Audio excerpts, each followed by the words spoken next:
He called them a career-ending mistake before they were even born. "I'll send money, but no one can know they're mine." That's what he told their mother before vanishing into the world of polished boardrooms and silent secrets. 28 years later, the twins he disowned are worth $50 million, and for the first time, he's staring at them, not as mistakes, but as the legacy he never expected. You ever think your past could show up with your own eyes in a bigger bank account? Yeah, that happened. So, wherever you're listening from, take a breath, let's get into this. Charlie Moore's hand shook as he picked up the business magazine lying on his desk. Staring out from the cover were a young man and woman, the kind of siblings who, even with those bright, wide smiles, have seen things. Their names, printed in bold, Catherine and Sean McCullum. How these twins built a $50 million company from nothing. Charlie's heart dropped. The world spun, heard his assistant's voice somewhere in the distance, concerned, and then everything went black before he even hit the office carpet. He woke up on the leather couch, his top execs crowding around, all wide-eyed and worried. "Should we call an ambulance?" one of them whispered. Charlie waved them off. "Just low blood sugar, I'm fine. Everyone out. Please." As the door clicked shut, he locked it, pressed his back against the wood, and let the reality hit. He picked up the magazine again. Catherine and Sean, there was no denying those eyes, no denying the confidence in their smiles that reminded him so much of their mother. 28 years gone in a flash, and here they were, successful, beautiful, and alive in a way he'd never let himself be. Back then, Charlie had just finished business school, clawing his way up the corporate food chain. He'd had a short relationship with Camila McCullum, a woman with a quiet strength, working in accounting. When she told him she was pregnant, all he saw were threats to his career, to his family's image, to every board member who'd only just begun to accept him. "I can't be involved," he told her, his voice cold enough to freeze anything good. "I'll provide support, but that's all. No one can know." Camila just stared, hurt settling in her eyes. "Keep your money. These kids deserve better than a father who's ashamed of them." And just like that, she was gone. Charlie married Nicole, the woman his parents would approve of, but they never had kids. He buried himself in work, built more industries into a Fortune 500 giant, and convinced himself he'd done the right thing. Until now. Now, his abandoned children were staring back at him from a magazine cover. Charlie flipped through the article. Raised in South Chicago by a single mom, both twins had earned full scholarships to top schools, then launched McCullum Innovations, a tech company revolutionizing affordable energy for underserved neighborhoods. Pride and shame fought inside him, loud and ugly. Their mother had passed from cancer 5 years ago, news that felt like a sucker punch he'd earned. And the kicker?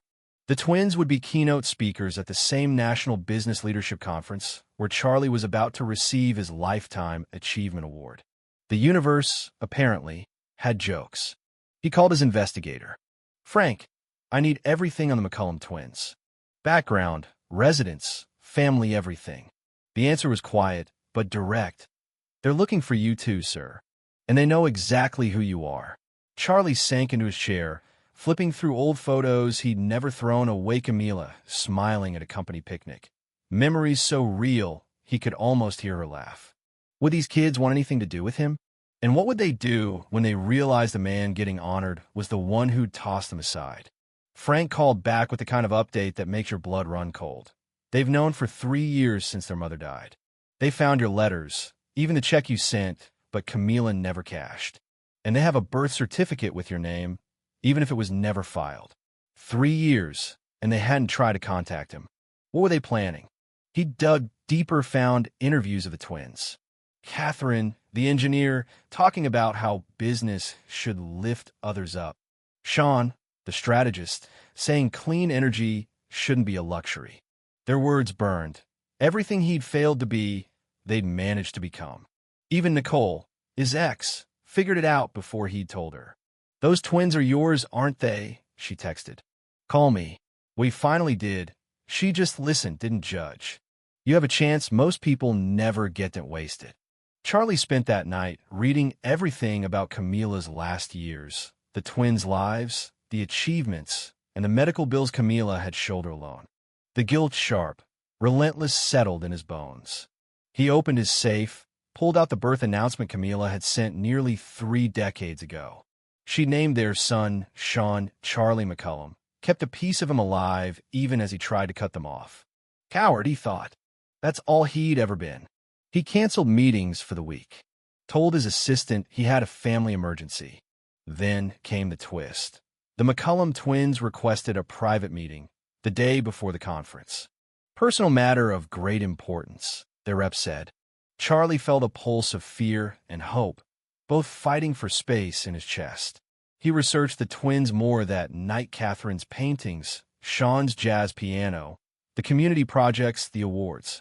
Everything he'd missed.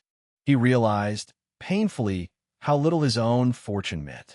The next day, his phone buzzed with an anonymous email. Moore's Black Secret: the story that will end your career.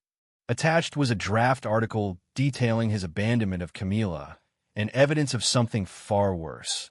Decades-old discrimination at Moore Industries, internal emails and memos that should have been destroyed.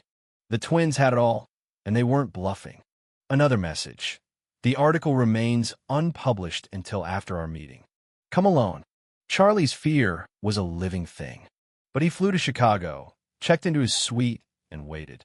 When the twins arrived, they were all business school, professional, no hugs or tears. Mr. Moore, thank you for meeting us. The conversation was sharp, unsentimental. We're not here for an apology, Catherine said. We want to know why. The question stung. Why did you abandon us? Why did you discriminate against people like us? Why did you only care when it was convenient? Charlie admitted the truth. Cowardice, ambition, fear. He'd let prejudice and self-interest win. You did deserve better, he said quietly. And I failed you before you even took your first breath.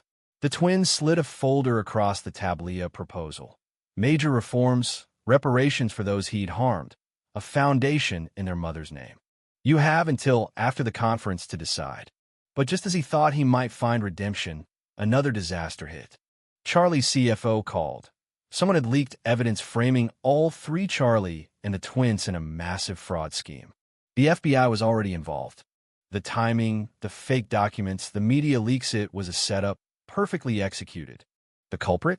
Harold McBath, Charlie's old business partner, now his fiercest competitor. Harold had known about Camila all along, had waited decades for this moment.